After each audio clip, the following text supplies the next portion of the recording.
تو اللہ تعالیٰ نے فرشتوں سے کہا میں ایک مخلوق پیدا کرنے لگا زمین پر. اب زمین تو فرشتے دیکھ رہے تھے، کہنے لگے یا اللہ یہ تو چھوٹی سی ہے، بھر جائے گی، کیسے رہیں گے؟ اللہ تعالیٰ نے فرمایا میں موت پیدا کروں گا، اٹھا لوں گا. تو پھر فرشتوں نے کہا تو پھر وہ کام کیسے کریں گے؟ ان کا دل کیسے لگے گا؟ جس چیز کو چھوڑ جانا ہو کبھی بھی آدمی اس پہ جان نہیں مارتا. ہم سفر کرتے ہیں، سارے ہی آپ سفر کرتے ہیں، تو واپس آنے کا فکر ہوتا ہے کام کو نمٹا کر. وہاں کی کوئی چیز اچھی ہو یا بری ہو، گزر گئے، دیکھا، گزر گئے، دلچسپی تو نہیں ہوتی. تو فرشتوں نے یہ سوال کیا کہ جب انہیں یہ پتا ہوگا کہ یہ چھوڑ کے چلے جانا ہے تو پھر وہ کام کیسے کریں گے؟ نظام تو ختم ہو جائے گا. تو اللہ تعالیٰ نے ارشاد فرمایا میں ان میں امید پیدا کروں، ان میں تما پیدا کروں. تو وہ اس امید پر چلتے رہیں گے، یوں سمجھیں گے ابھی بہت وقت ہے، ابھی بہت وقت. اس بات کو ہمارے نبی نے فرمایا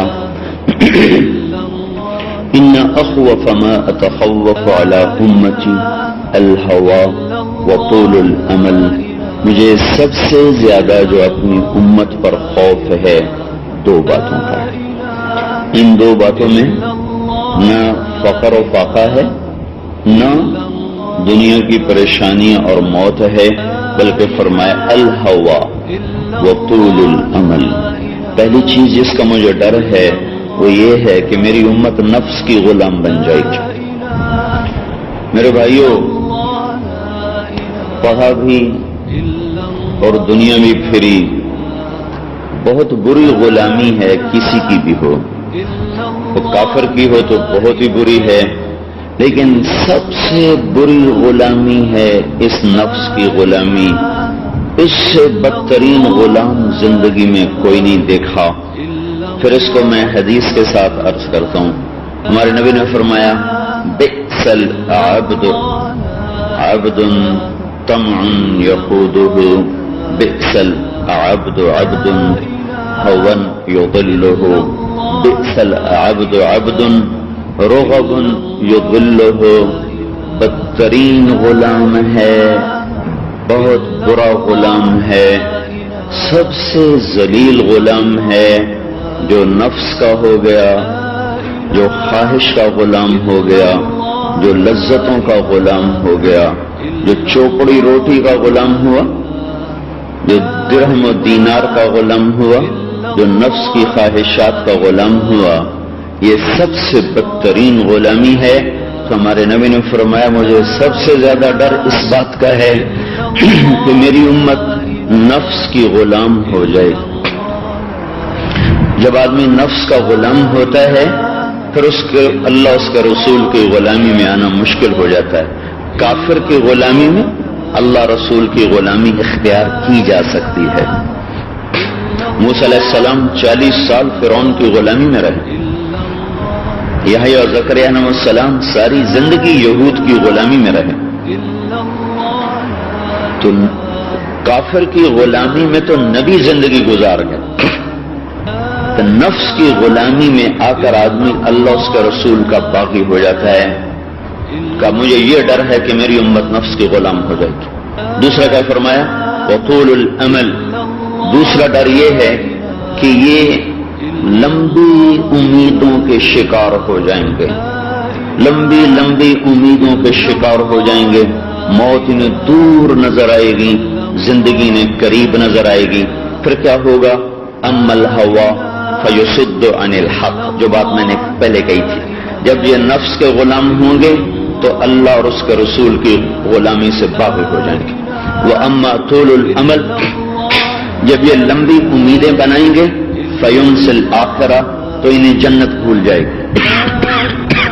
جب یہ فیصلہ باد کو سجانے میں پیچھے پڑ جائیں گے اور اپنی دنیا کے نظام کو لمبے سے لمبے سوچنے لگیں گے فینسی الآخرہ، تو انہیں آخرت بھول جائے گی. انہیں جنت کے شوق ختم ہو جائیں گے، انہیں موت کا خوف ختم ہو جائے گا، انہیں جہنم کی جو خوفناک گھاٹیاں ہیں وہ بھول جائیں گی۔ پھر کیا ہوگا؟ نتیجہ کیا ہے؟ ہمارے نبی نے فرمایا، او میری امت، هذه الدنيا مرتحلة ظاهرة وهذه الآخرة مرتحلة قادمة ولكل واحدة منهما بنون فإن استطعتم ألا تكونوا من بني الدنيا فافعلوا فإنكم اليوم في دار الحساب ولا عمل وأنتم غدا في دار الحساب ولا عمل انکم اليوم فی دار العمل ولا حساب وانتم غدا فی دار الحساب ولا عمل۔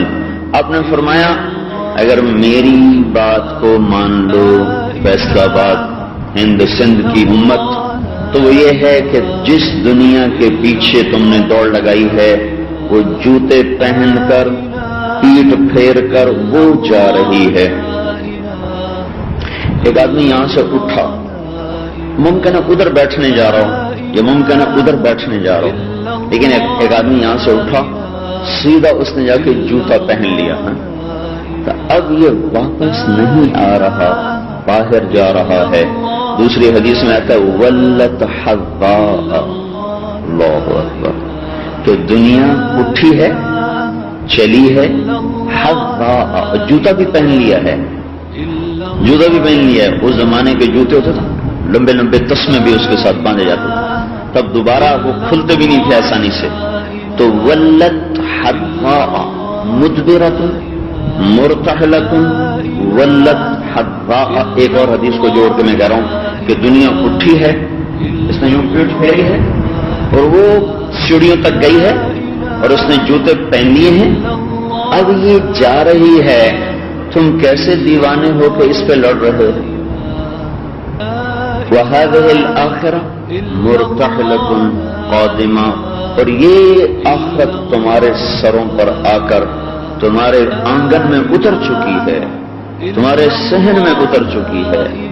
آخرت اور قیامت تمہارے صحن میں اتر چکی ہے، لہذا میں تمہیں نصیحت کرتا ہوں، دنیا کی دوڑ نہ لگانا، جنت کی دوڑ لگانا۔ آج عمل ہے، کوئی حساب نہیں ہو رہا، کل حساب ہوگا، پھر کوئی عمل کا موقع نہ مل سکے گا۔ آج ایک آنسو کا قطرہ دوزخ کے سمندر بچا دے گا، اور قیامت میں آنسوؤں کے سمندر سے دوزخ کی ایک چنگاری بھی نہیں بجھ سکتی۔ تو دوسری حدیث، ارتحلت الدنیا مدبرہ، وہ گئی دنیا، وارتحلت الآخرۃ مقبلہ، اور یہ آ گئی آخرت، وَلِكُلِّ وَاحِدَةٍ مِّنْهُمَا بَنُونَ، کچھ دنیا کے بیٹے کچھ آخرت کے بیٹے۔ فَكُونُوا مِنْ أَبْنَاءِ الْآخِرَةِ، اے میری امت آخرت کے بیٹے بننا، وَلَا تَكُونُوا مِنْ أَبْنَاءِ الدُّنْيَا، دنیا کے بیٹے نہ بننا۔ کیوں یا رسول اللہ؟ فَإِنَّ كُلَّ أُمَّةٍ يَتْبَعُهَا وَلَدُهَا، وجہ اس کی یہ ہے کہ بچہ ماں کے پیچھے دوڑتا ہے، روکو پھر بھی دوڑتا ہے، پکڑو پھر بھی دوڑتا ہے۔ جو دنیا کو ماں بنا لیں گے اور اس پر بک جائیں گے، نماز بھی گئی، سچائی بھی گئی، عدل بھی گیا، دیانت بھی گئی، انصاف بھی گیا، مہر و وفا بھی اٹھ گیا، محبتوں کے خون ہو گئے، رشتے سفید ہو گئے، ناطے ٹوٹ گئے، اور پیسے کی کھنک کے سوا سنائی نہ دیا، اور دنیا کی چمک کے سوا کچھ دکھائی نہ دیا، اور لذتوں کی دوڑ کے سوا کوئی دوڑ نہ رہی، اور پیٹ کی پوجا کے سوا کوئی منزل نہ رہی، اور شہوتوں کی انتہا تک پہنچنے کے سوا کوئی سفر نہ رہا۔ جب یہ ہوگا تو اللہ قیامت کے دن دنیا کو ایک عورت کی شکل میں اٹھائے گا، بوڑھی عورت، کالی سیاہ۔ اللہ تعالیٰ فرمائے گا یہ کون ہے؟ تو کہیں گے ہمیں تو نہیں پتا کون ہے۔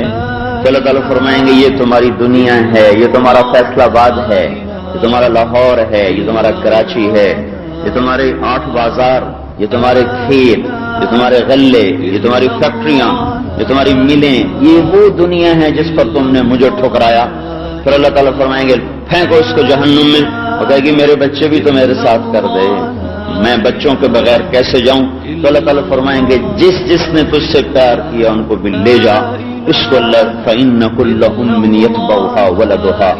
اب محبت تو ہر ایک کو ہے، محبت تو ہر ایک کو ہے، کس کو نہیں ہے؟ لیکن یہاں محبت سے کیا مراد ہے؟ جو اس دنیا کی محبت پر اللہ اور اس کے رسول کے حکموں کو توڑتا چلا گیا اور آخرت کو بھلاتا چلا گیا، اس کی گرفت میں آ جائے گا۔